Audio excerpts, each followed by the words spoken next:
Welcome back to the Snow Badger Initiative. I'm going to be the one babbling to you, the one and only Film Curator. Today we'll be taking a look at Thor, the Dark World. It's the sequel to the first Thor movie, and it's part of the Avengers Phase 2 plans, which is the stuff leading up to Avengers 2.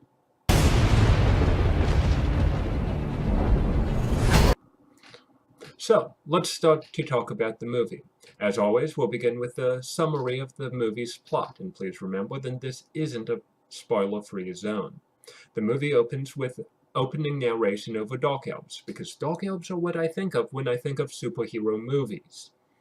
The Dark Elves, as the narration tells us, are evil. This is completely surprising to no one whatsoever. Hey, I resent that.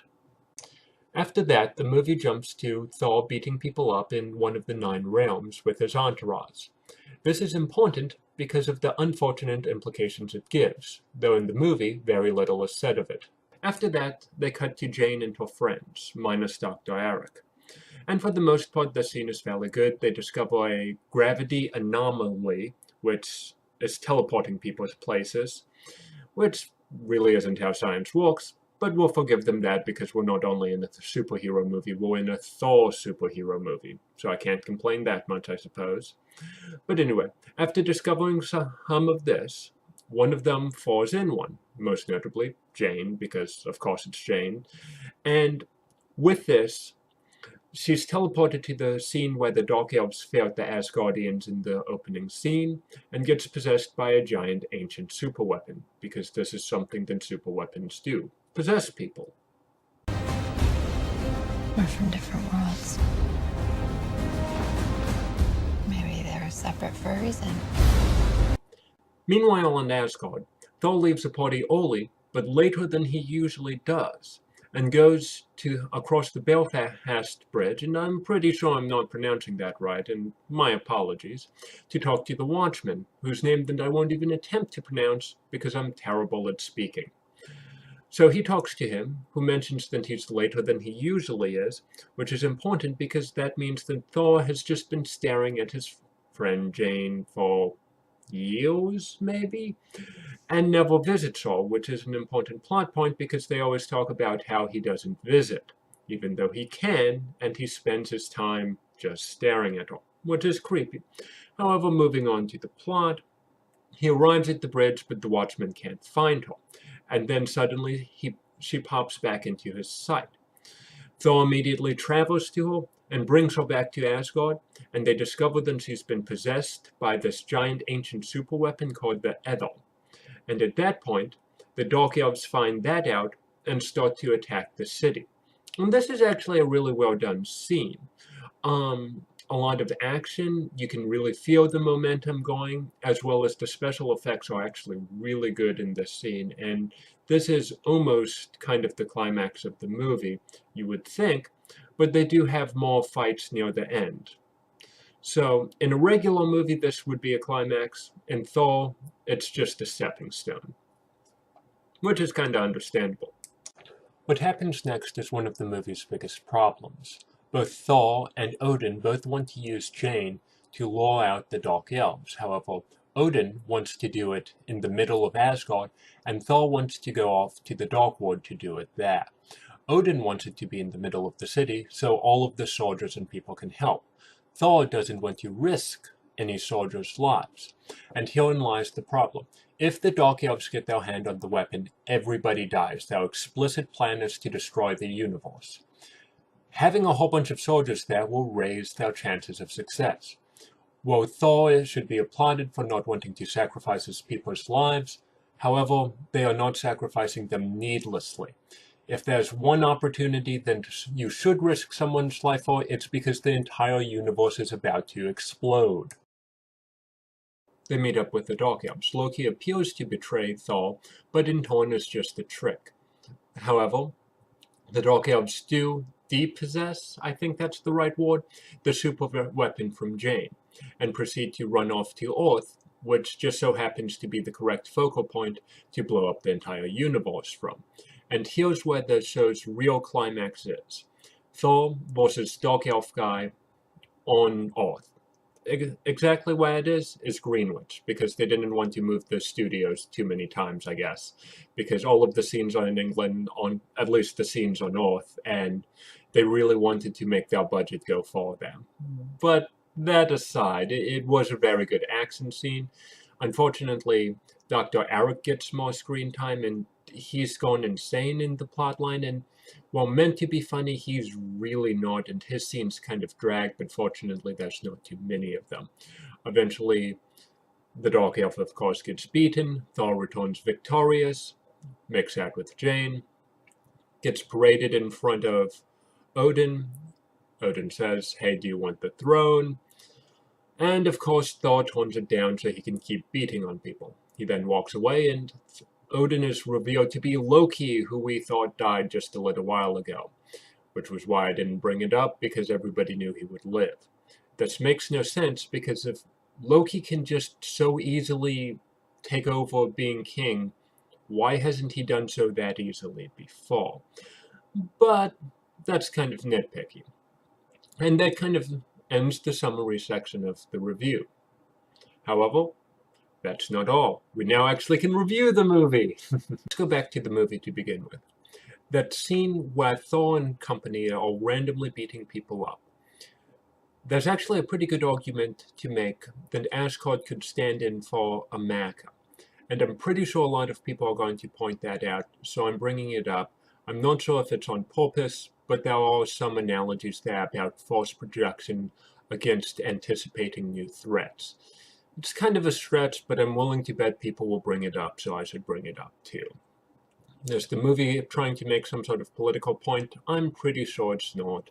But once again, since others will bring it up, just so you're aware, there might be some sort of message about American imperialism in that, even though I really don't think that was their purpose. However, one thing that I did find at fault with the movie was its representations of gender. While being better than you might think a movie entitled Thor would be, there's still a couple issues with how it interacts with male and female relationships. Sif, the only companion of Thor that's a female, doesn't get a whole bunch of men hanging off her at the party after they beat up the random planet. All of his male companions have eye candy hanging off of them, but she doesn't. Which, given the fact that we really have no characterization about any of them, she probably should have. As well as in one or two other scenes, females tend to do weird things. But on the other hand, they did manage to restrain any chest windows in the armor, while the female armor isn't as practical as male armor. In this movie, they didn't at least go off the deep end.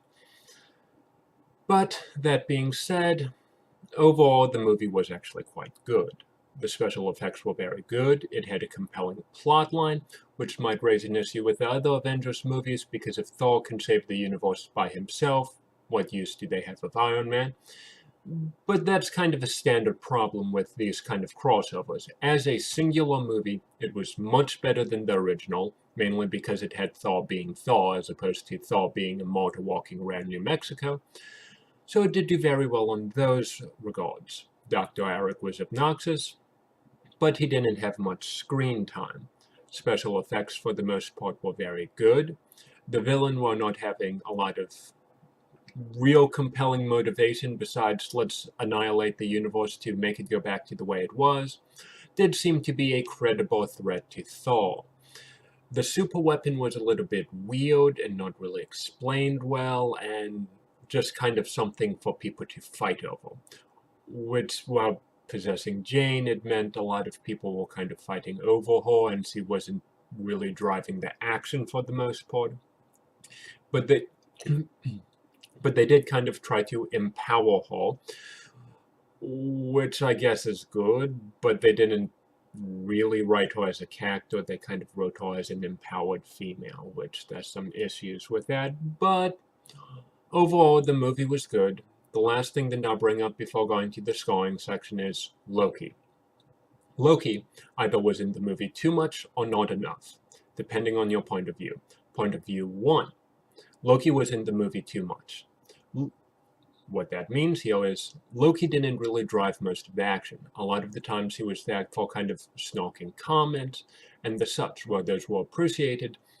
Since he didn't really drive the movie that much, he didn't really do that much and was kind of wasting screen time than it could have gone to developing the plot. Because he didn't really develop as a character, he used everything to advance his own ends, which is good in the comic book realm, but lacks goodness in a movie realm because there's going to be a set number of movies and characters need to develop. Option 2, Loki was in the movie not enough.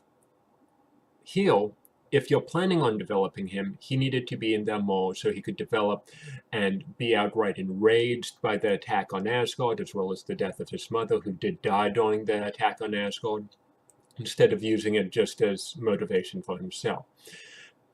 Because of this, Loki needed to be on the screen more, because he needed more character development, he needed to change, but he didn't. I kind of wanted them to go either way, but in the end, Loki was just kind of hanging around the screen, doing stuff, making snarky comments. While a lot of the individual comments were good, overall, it kind of seemed lackluster. As for the final score of the movie, I give it, drum roll please. Oh wait, I'm talking to an empty room. I probably shouldn't do that. Anyway, the movie gets 7 3/4, a 7.75, which is actually fairly good. It falls into the good movie range, and I did honestly enjoy it, and I can recommend it without any reservations. Well, without many reservations, I suppose. It did have some issues there, but it was legitimately a good movie and worth the money of seeing it.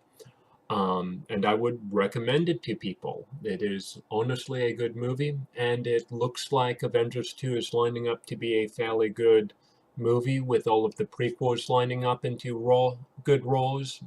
Like I said, the two main issues was treatment of gender and how Thor's power stacks up in regards to all of the other superheroes, which is more of a thing that Avengers will have to deal with in the Thor franchise itself. Well, that's it for today. Enjoy yourself, and I'll see you next week. You even think about betraying him? I'll kill you. That was from New York.